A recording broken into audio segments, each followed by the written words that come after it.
Доброго времени суток. Сегодня на обзоре шоколадка KitKat Double Chocolate. Вес ее 99 грамм. На шоколадке присутствует эмблема жабка. Кто знает, что это означает, пишите в комментариях. Сейчас ее открою и продегустирую.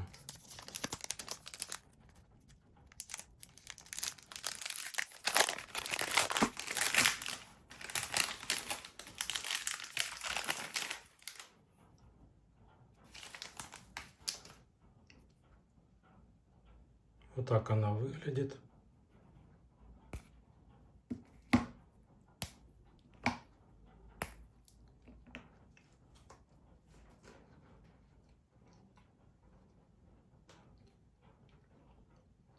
Вкус очень сладкий, насыщенный, вафелька хрустящая.